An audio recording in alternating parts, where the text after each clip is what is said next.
সাথে আছি আমি কাঞ্চুম কৌরি। এবার জানাবো খবরের বিস্তারিত। গেজেট প্রকাশ হওয়ার পরও অন্তর্বর্তী সরকারের উপদেষ্টারা সম্পদের হিসাব দেননি। দুর্নীতির বিরুদ্ধে অন্তর্বর্তী সরকার নানা পদক্ষেপ নিলেও উপদেষ্টাদের সম্পদের হিসাব না দেওয়ায় নানা প্রশ্নের জন্ম দিচ্ছে।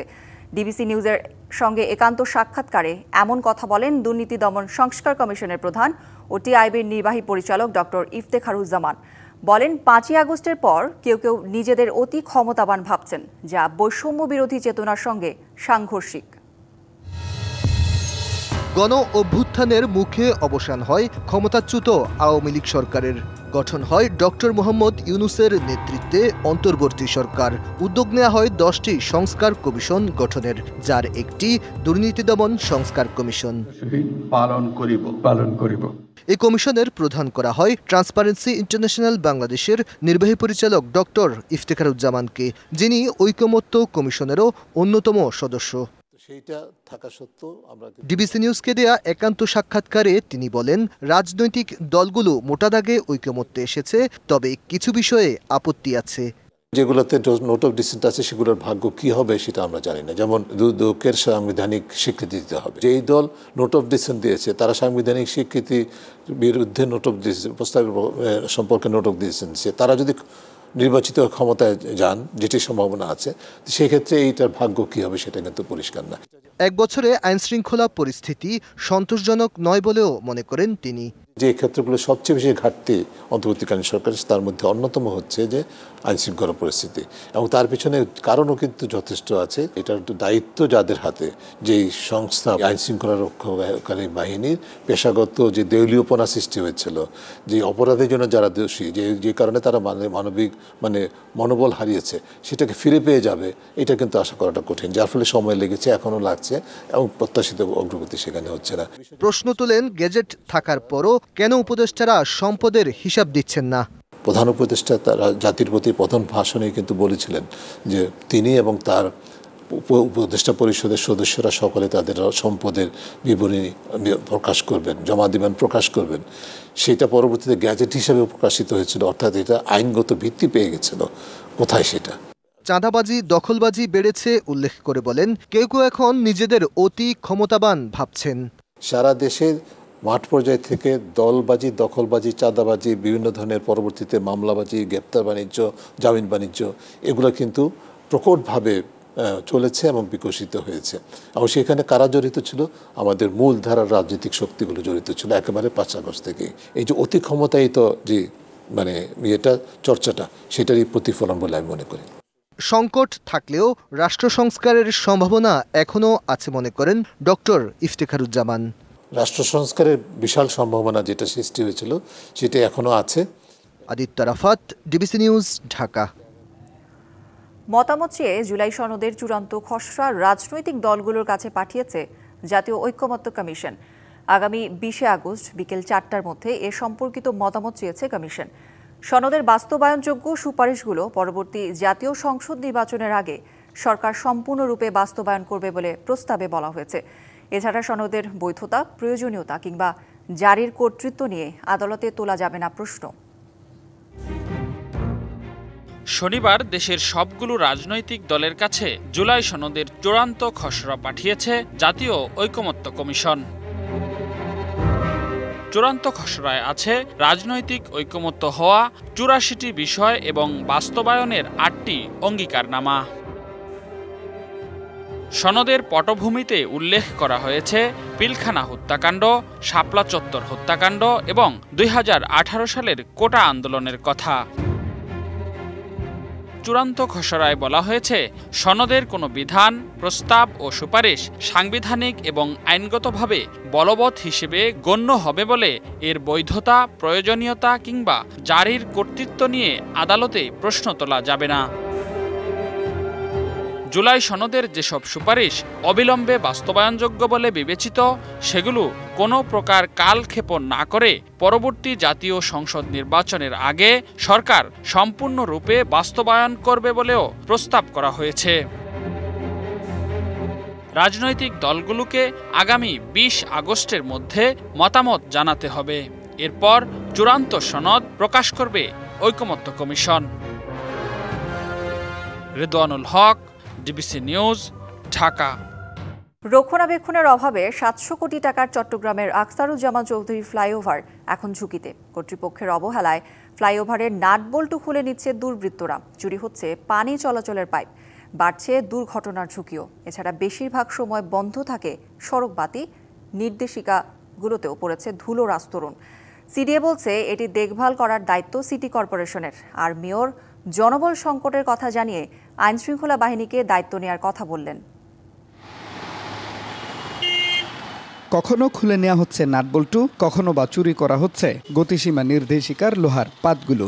সুযোগ বুঝে স্টিলের গার্ডার থেকে কেটে নেওয়া হচ্ছে খণ্ড খণ্ড অংশ। বহদ্দারহাট থেকে লালখান বাজার পর্যন্ত আখতারুজ্জামান চৌধুরী ফ্লাইওভার এখন কার্যত অভিভাবকহীন। সংযোগস্থলের খুপড়ি ঘরে আস্তানা গেড়েছে মাদকসেবীরা। ফ্লাইওভার ব্যবহারকারীদের অভিযোগ, রাতের বেশিরভাগ সময় জ্বলে না সড়ক বাতি, চলতে হয় আতঙ্ক নিয়ে।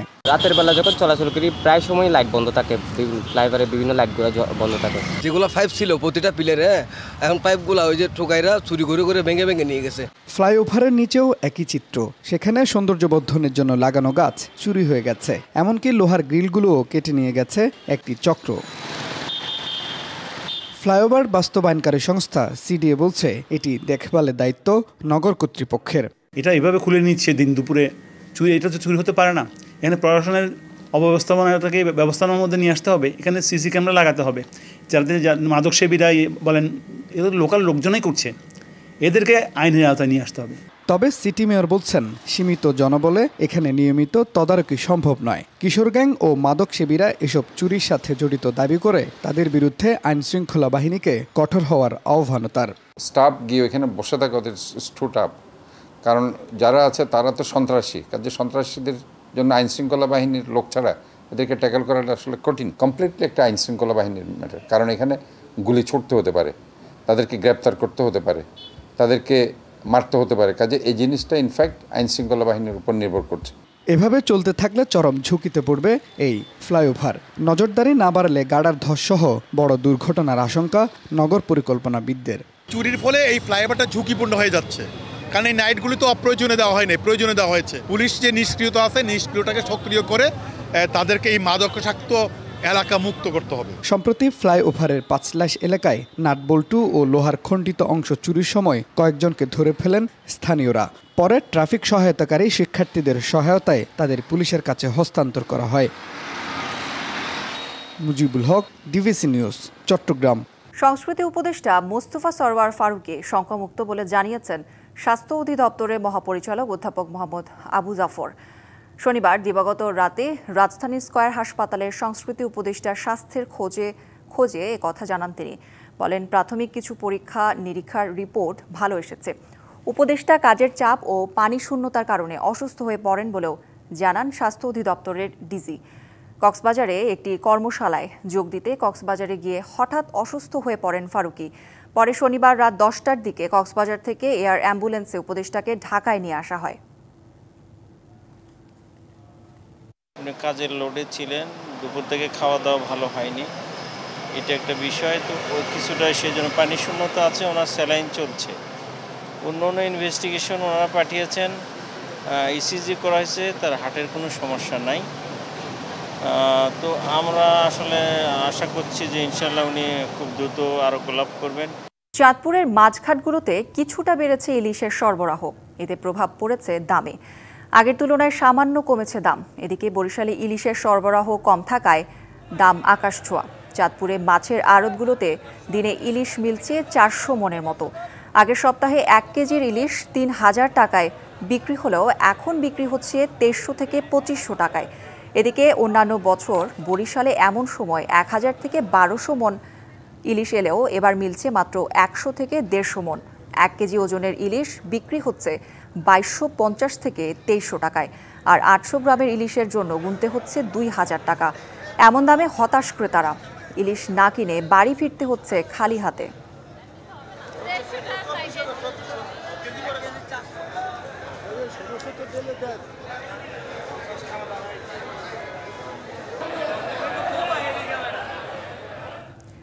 চাঁদপুরের মাছঘাটগুলোতে কিছুটা বেড়েছে ইলিশের সরবরাহ, এতে প্রভাব পড়েছে দামে। আগের তুলনায় সামান্য দাম কমেছে। আরও জানাতে যুক্ত হচ্ছেন সহকর্মী নজরুল ইসলাম আতিক। দাম কমায় ক্রেতার সমাগম কেমন দেখছেন জানাবেন। প্রথমে আমি আপনাকে একটু বিষয় জানিয়ে রাখতে চাই, মূলত এই আগস্ট এবং সেপ্টেম্বর মাসকে, বছরের এই দুটি মাসকে মূলত ইলিশের ধরা মৌসুম বলা হয়। মৌসুমের এই সময় এসে কিন্তু পর্যাপ্ত ইলিশ ধরা পড়ে জেলেতে যাবে। মূলত এই মৌসুমের এই সময় দেশের যে বিভিন্ন নদ নদী রয়েছে সেখানে কিন্তু বিপুল পরিমাণ ইলিশ ধরা পড়ে। তবে আমরা দেখেছি চাঁদপুরের গত সপ্তাহ থেকে কিন্তু ইলিশের আমদানি শুরু হয়েছে। সেক্ষেত্রে কিন্তু আমরা যে চাঁদপুর মাছঘাটে দেখেছি যে যেখানে গত 10-15 দিন আগে মাত্র 15 থেকে 20 মণ ইলিশের সরবরাহ হয়েছে, সেখানে কিন্তু এখন প্রতিদিন গড়ে 400 থেকে 500 মণ ইলিশ সরবরাহ হচ্ছে। মূলত এর প্রেক্ষিতে কিন্তু যেখানে গত মাসে ইলিশের দাম ছিল কেজি প্রতি প্রায় 3000 টাকা, সেখানে এখন সেটা কমে এসেছে প্রায় 2400 টাকা কেজি দরে। আমি একটু আপনাকে জানিয়ে রাখতে চাই, মূলত যারা ক্রেতা রয়েছেন তারা কিন্তু দাবি করছেন যে মৌসুমের এই সময় কিন্তু ইলিশের যে দাম হওয়ার কথা ছিল সেই দাম কিন্তু এখনো হচ্ছে না। সেক্ষেত্রে কিন্তু তারা একটু ক্ষোভ প্রকাশ করছেন। মূলত তারা ধারণা করেছিলেন মৌসুমের এই সময় অন্তত 1200 থেকে 1500 টাকা কেজি দরে তারা ইলিশ কিনতে পারবেন, সেটি কিন্তু হচ্ছে না। আমরা কথা বলেছিলাম যারা ব্যবসায়ী আড়তদার রয়েছেন তাদের সাথে, তারা জানিয়েছেন যে মূলত অন্যান্য বছর যেখানে এই মৌসুমের এই সময় 1 থেকে 1500 মণ ইলিশ আসতো, সেখানে মাত্র 400 থেকে 500 মণ ইলিশ ঘাসে আসছে। তার উপর যাই আসছে সেগুলো কিন্তু দক্ষিণাঞ্চলের ইলিশ। চাঁদপুরের যে পদ্মা মেঘনার ইলিশ সেটি পরিমাণে একেবারেই কম আসছে। সেক্ষেত্রে কিন্তু দামের মধ্যে খুব একটা হেরফের হয়নি। তবে ধারণা করছেন যে সামনে মেঘ বৃষ্টি এবং পানি বৃদ্ধি পেলে এবং ইলিশের সরবরাহ বৃদ্ধি পেলে দাম আরও কমবে এবং ক্রেতাদের নাগালে চলে আসবে। তৈরি আতিক, ধন্যবাদ আপনাকে। এদিকে রাশিয়ার প্রেসিডেন্ট ভ্লাদিমির পুতিন এবং ইউক্রেনের প্রেসিডেন্ট ভলোদিমির জেলেনস্কিকে নিয়ে আগামী 22শে অগস্ট শুক্রবার ত্রিপক্ষীয় বৈঠকের আয়োজন করতে চান মার্কিন প্রেসিডেন্ট ডোনাল্ড ট্রাম্প। গেল শুক্রবার আলাস্কায় পুতিনের সাথে বৈঠকের পর ইউরোপীয় নেতাদের একথা জানান ট্রাম্প। সূত্রের বরাতে এ খবর প্রকাশ করেছে মার্কিন গণমাধ্যম এক্সিওস। তবে রাশিয়ার পক্ষ থেকে প্রকাশ্যে এখন পর্যন্ত ত্রিপক্ষীয় কোনো বৈঠকে অংশ নেওয়ার প্রতিশ্রুতি দেওয়া হয়নি। গণমাধ্যমটিকে সূত্রগুলো আরও জানায়, ইউক্রেনের পূর্বাঞ্চলীয় 2 অঞ্চল দনেৎস্ক ও লুহানস্কের সম্পূর্ণ নিয়ন্ত্রণ রাশিয়ার কাছে হস্তান্তরের দাবি জানিয়েছেন পুতিন। অন্য 2 অঞ্চল খেরসন ও ঝাপোরিজিয়ায় সামরিক তৎপরতা বন্ধ রাখতে হবে বলেও শর্ত দেন। এর বিনিময়ে অন্য অঞ্চলে যুদ্ধবিরতি ও নিরাপত্তার নিশ্চয়তা দেওয়া হবে। তিনি এই দাবিকে একটি শান্তি চুক্তির অংশ হিসেবে উপস্থাপন করেছেন।